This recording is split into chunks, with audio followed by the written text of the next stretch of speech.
I thank the organizers for inviting me to this auspicious occasion to make a presentation. Let me tell you that I value it so much, and it's great. Reflecting on the subject of interreligious cooperation,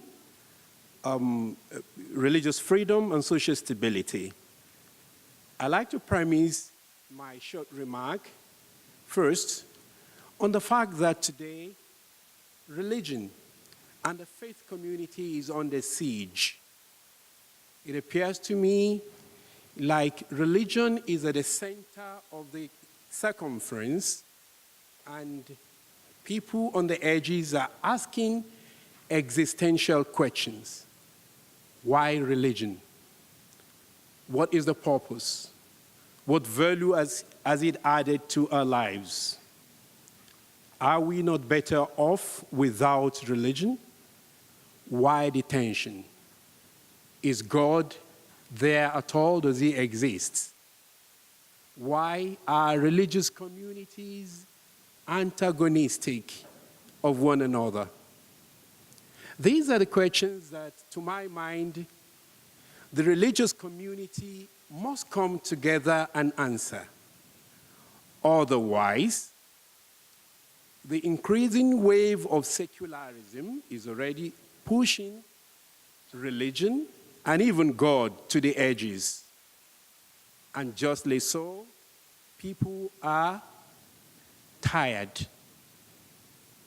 I'm going to speak from the background of my experience as a Nigerian, as an imam, as a member of the Nigeria Interreligious Council. But first and foremost, interreligious dialogue and cooperation.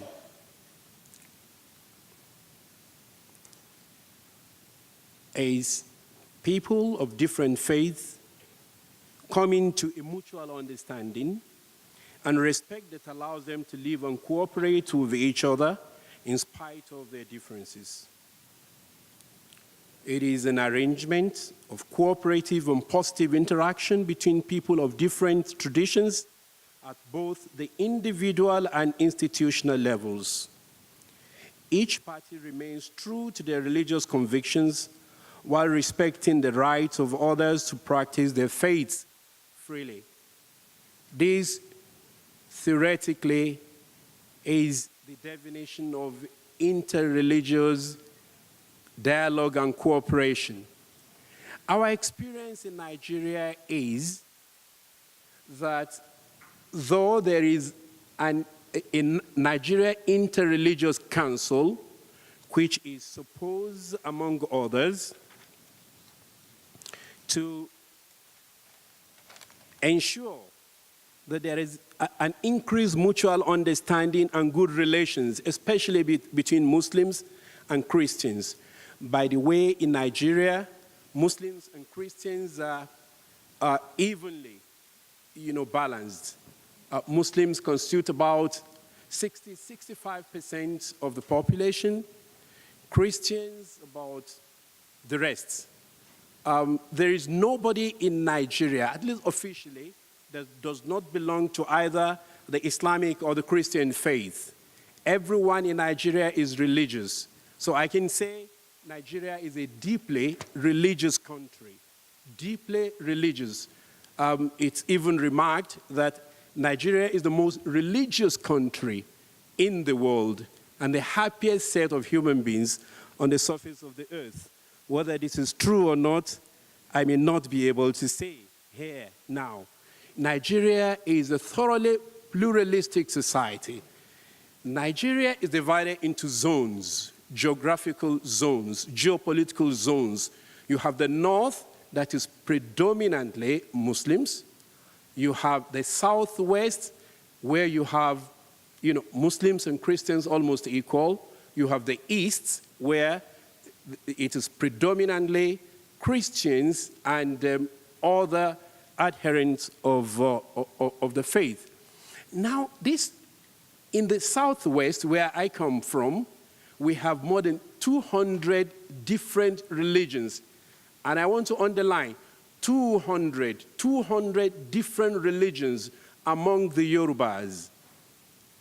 The Yorubas are either officially Muslims or Christians, but traditionally they are either Shango worshippers, Ogun worshippers, Obatala worshippers, and a host of others.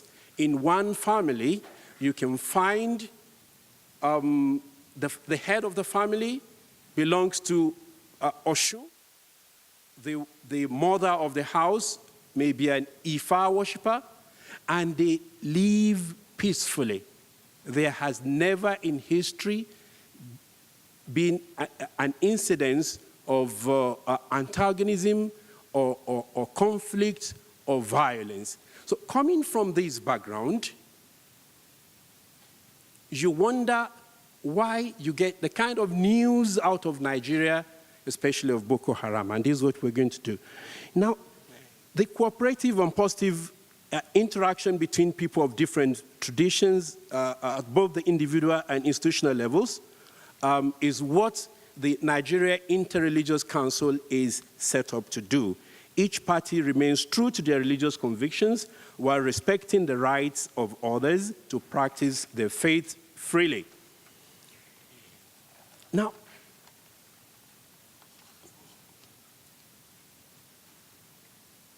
recently,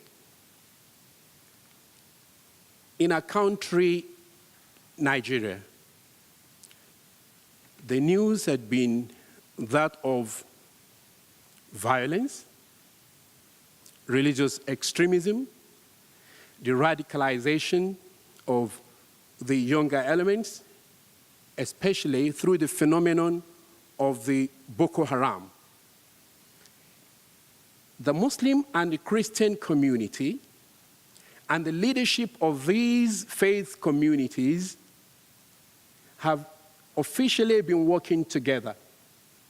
But unfortunately, it has not produced the kind of results that will lead to social stability, peace, peaceful coexistence, and harmony that is desirable from this kind of an arrangement. We could ask, why?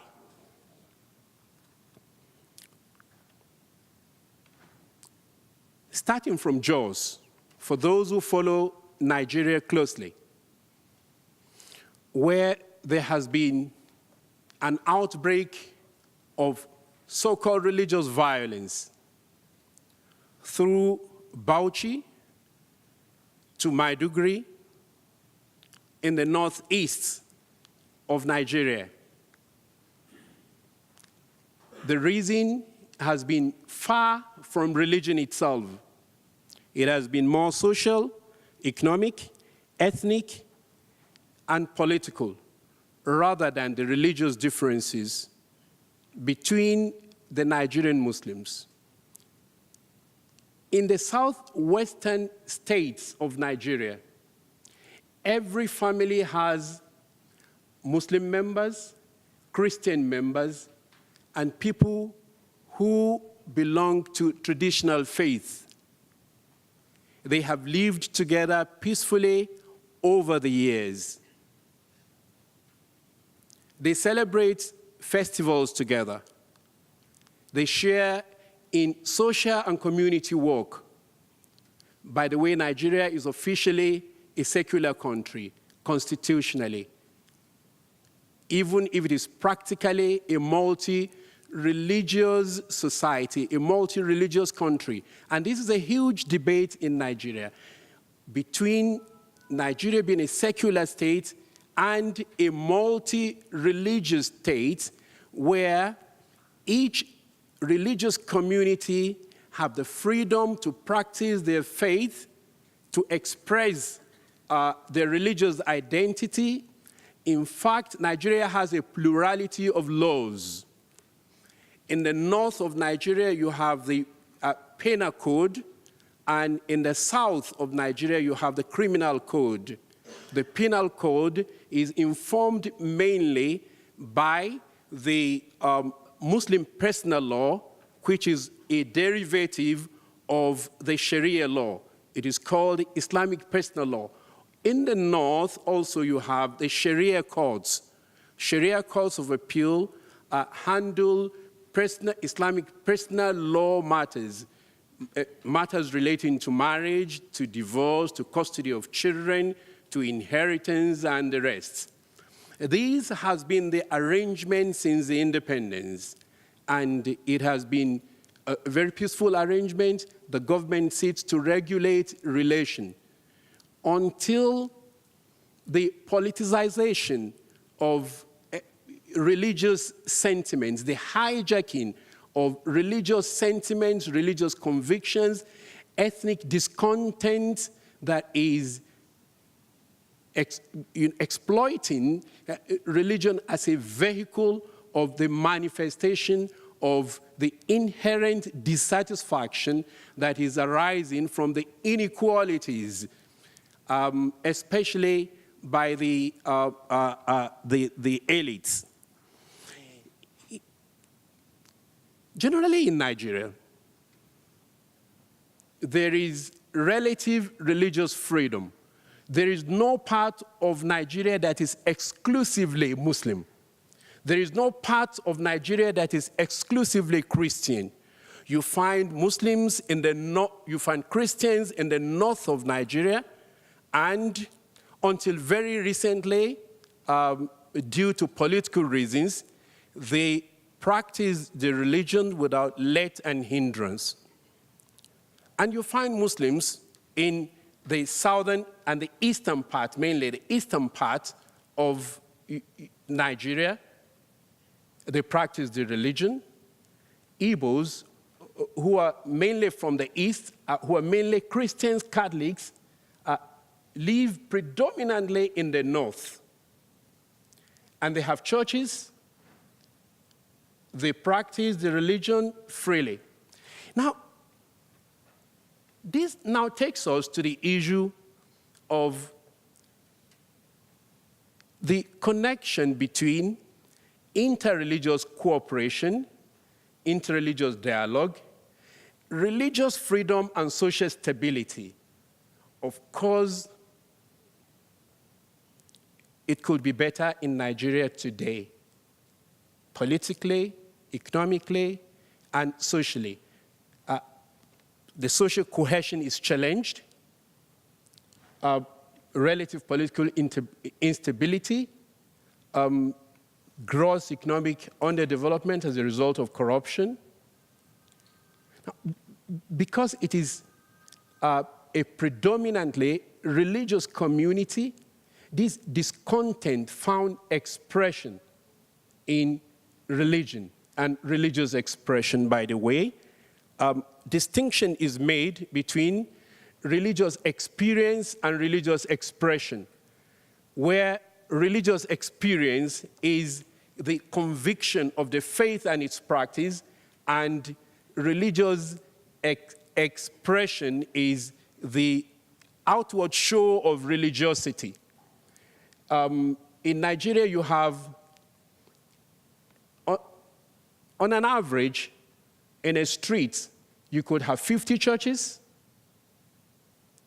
In a town, you could have thousands of churches and mosques, Sundays, Fridays, days of worship, and you will think it is, sometimes you go to Nigeria on Sunday, you will mistake it for Rome because of the number of people that attend. But how much of conviction, of faith are there? That is a question that must be answered. In summary, I want to say, like 137 Muslim leaders and scholars from across the world wrote a letter in 2007 to the Christian leaders. It says, Muslims and Christians together make up over half the world's population. Without peace and justice between these two religious communities, there can be no meaningful peace. The future of the world depends on peace between Muslims and Christians. These relation between Muslims and Christians depends largely on ensuring justice and fair play. When politicians get involved in religion, like our experience in the last general elections in Nigeria, which is the most bigoted, which is the most religiously dividing and divisive elections that we have had in Nigeria. The campaign is candidate A, a Muslim, candidate B, a Christian, whereas the underlying reality is election to high offices is not about faith. It's about the ability to deliver on election promises. Like the leader of the Muslim community in Nigeria once said, the parable of the mosquito. The mosquito is a friend and an enemy of all. The mosquito goes overnight to the church and bites the Christian, and early in the morning, it migrates to the mosque and bites the Muslim. So taking perhaps the malarian parasite from the Christian and injecting into the Muslim. It doesn't discriminate. There is no Muslim blood. There is no Muslim organ that cannot fit into a Christian. A Christian needing blood transfusion, for those who believe in transfusion, will not ask a doctor, what blood are you giving me? Is it the blood of a Muslim? If it is the blood of a Muslim, I don't want it. At that critical moment, it is humanity. It is blood. It is only to cross-match and ensure that it matches. It doesn't really matter whether the blood is that of a Muslim or a Christian or a Sikh or a Jew or whatever. What matters is that someone needs blood. The same thing goes to organ donation. If somebody is critically ill and there is a donor, the question to ask is not whether the donor is a Christian or Muslim, a Sikh, or someone who is not affiliated. The question to ask is, does it fit? And if it fits, it goes. But largely, our experience as a faith community in Nigeria is that majority of people in charge of religion have nothing to do with religion. They either lack integrity altogether or they are religious contractors. If they are not contractors, they are religious consultants, politicians masquerading as religious leaders. To a very great extent, there are monumental changes beginning to manifest in Nigeria today. The people, especially through the last election, have come together to speak with one voice. It is not about religious affiliation. It is about integrity. It is about probity. And we're beginning to witness changes where Muslims vote irrespective of their religious affiliation, and Christians also vote irrespective of their affiliation. To a very large extent, we do not have some of the problems of religion as it is peculiar to other climes. And, you know, we do not have problem with same-sex marriage. Universally, you know, the community, the faith community in Nigeria have said, that's why I was asking about social stability and social change. It is, for us, religiously stable to restrict marriage within the traditional definition of union between a man and a woman. And we're all right, we're fine. Muslims, Christians, we're all right with this. And will it be wrong for us to choose to remain like this if we do not want to change? Or must change be imposed on us? I think these are questions for reflection. Thank you very much.